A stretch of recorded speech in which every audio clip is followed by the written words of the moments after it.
Uday Pratap Singh has spoken to Shuvaloy Majumdar, who is a Conservative MP from Canada, about the state of India-Canada ties, the impact of the Carney visit, and a reset in relations and the possibility of a trade deal. They also discuss Canada's position on the Middle East conflict and the possibility of a regime change in the region. All this and more at the Raisina Dialogue being held in India's capital, New Delhi. Let's take a look. Welcome back. You're watching this special interview on NewsX. We are now being joined by Shuvaloy Majumdar, who's of course a member of Parliament from Canada. He's a representative in the House of Commons there. Thank you very much for joining us and welcome to India. Great to be here again. Well, we've caught you on the sidelines of Raisina Dialogue. Firstly, how do you react to this event, the meeting of minds coming into India, deliberating on a host of issues, confronting India, confronting the global south, but also confronting the world? Listen, I enjoy coming here every year. This is my 10th time. 10 years ago this year, I was a Raisina Young Fellow as part of their Young Fellows program. And so I've been a beneficiary of this project for many years. And what I love about it is that India is probably the only place in the world that can get a critical mass of people from across the world quite in this way. And the courage that this forum has, the diversity of perspectives on the range of issues of global energy, technology, investment, geopolitics, it's incredible. It's a really well-curated conversation, a chance to connect with other people, and in this time in which the world is being disrupted so badly, dialogue like this is critical to be able to see how we can get our way through it. So it's amazing that they're able to pull this off with so much success, and my congratulations to everybody who's made it happen. Now let me begin by talking to you a bit about Canada. Your session, of course, also was on Canada, and we saw how recently your Prime Minister, Mark Carney, was in India. He had a very positive meeting with Prime Minister Modi. The relationship has been reset and is poised for growth. How do you see ties between India and Canada going forward? Well, look, I'm encouraged that this is a back-to-the-future moment for us. This is a reflection of where Canada and India were a decade ago. What my heart worries about is the lost opportunity of the last decade and how much time we've wasted in building deeper partnerships across investment, energy, technology, the things that will define both our countries and the world for both our countries' future generations. And so I thought that the visit was a good start. Now it's up to results. It's more important to deliver on words that have been signed on paper. Aspiration is great, but unfulfilled aspiration is frustrating for everybody. And my job as part of the Conservative official opposition back home is to hold Mark Carney account to make sure that we deliver progress for the Canadian people in partnership with what we can do together with India. Also, there is hope that the free trade agreement is concluded as soon as possible as well. Well, I think we're at a point where we're hoping that we see the CEPA concluded by the end of the year. I've been involved with trade negotiations between Canada and India for about 12 to 13 years now. My hope is that it is concluded. I think it's essential to be able to create a basis of common understanding so that we can develop a deeper partnership. But beyond that, here is a world in which we see energy being weaponized and leveraged against countries like India at a time in which its development is crucial. Canada's uranium is critical to India's energy future. Canada's oil and gas is critical to India's future. Our critical minerals and our advanced manufacturing capacities together is critical to secure the world that we must for all our peoples. And so my hope is that we can actually deliver the progress that we need on the aspirational discussions that have happened. Which are the areas of convergence you see now between both countries? I see it on trade, on food security, on technology, on partnerships with AI, and how that not only will be governed for the privacy and security of our people and our countries, but also how it would be powered and fueled. Much of the discussion of the world that is to come is going to be a big partnership that involves the Indo-Pacific region. And Canada, and we're the third oldest democracy on planet Earth. So much of our identity has traditionally been Atlantic and American. It's a great opportunity for us to realize our Pacific potential. And when you look across the Pacific Ocean, partners like India, Japan, Korea, Australia are critical to our future, particularly in a world in which is being challenged by Beijing's New World Order. This is an order that I think no country wants to fully subject themselves to. And we have to build those partnerships with ambition, with major power thinking, and with the kind of things that our people can benefit from. Now talking about the conflict in the Middle East as well, which has been discussed at this forum too. What is Canada's position firstly on the conflict? We did hear a statement from your Prime Minister.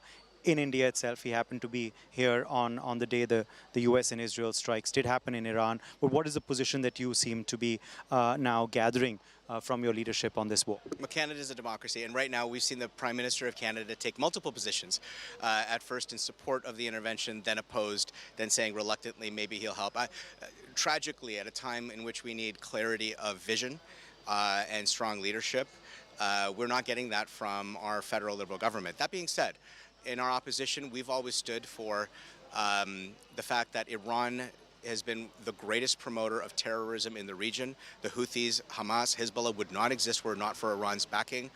We've always said that Iran's nuclear ambitions are intolerable. But when I say nuclear ambitions, it's not just the technology of building the weapon, but also the payload system of ballistic missiles.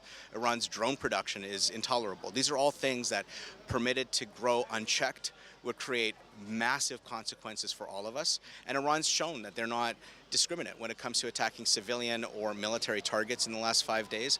They've shown that they're not above keeping the Straits of Hormuz open for countries like India and others that require it for existential reasons. People can't feed themselves unless you have power to do so.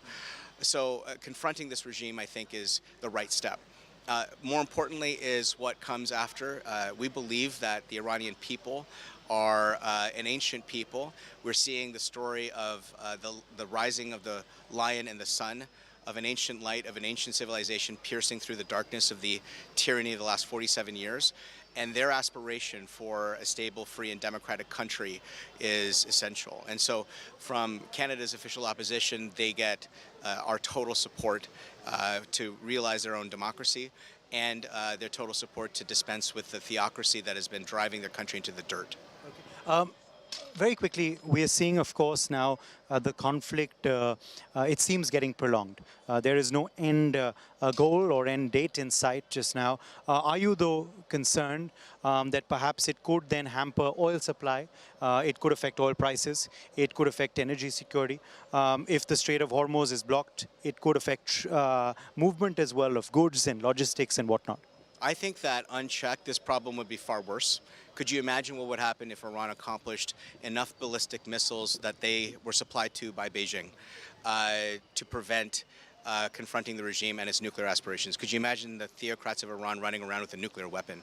I mean, we already know in India what the risk is of having a neighborhood armed to the teeth with nuclear weapons. So we need to prevent that, no matter what. And the cost is serious and it's painful. It's affected our Gulf partners. It's affected the state of Israel. And it's something that's not an easy cost to bear. That being said, the instability of global supply chains for food security and energy security is certainly a top concern for all involved. I'm encouraged by seeing policymakers being inventive about how to provide enough liquidity in the energy market for India to accomplish its supply from other means for now. My lament is this. Canada is a massive food and energy producer for the world. Had we been doing the work that we should have been doing over the last year, over the last decade, had we built the pipelines and unlocked our resources so that they could be contributing to international markets for market stability, not just energy, but food, I think that the shocks of this war would have been far less impacted by our partner countries, our friends and allies, whether it's India or elsewhere. Finally, of course, as you're saying, this was a regime which was a potential danger for the world. With Khamenei now neutralized, do you see a potential change in leadership happening? Or do you believe for that there will need to be boots on the ground, or the Iranian people perhaps will have to take the things into their own hands? It's a really long story to tell. I'm not sure anybody can comment on that with authority today.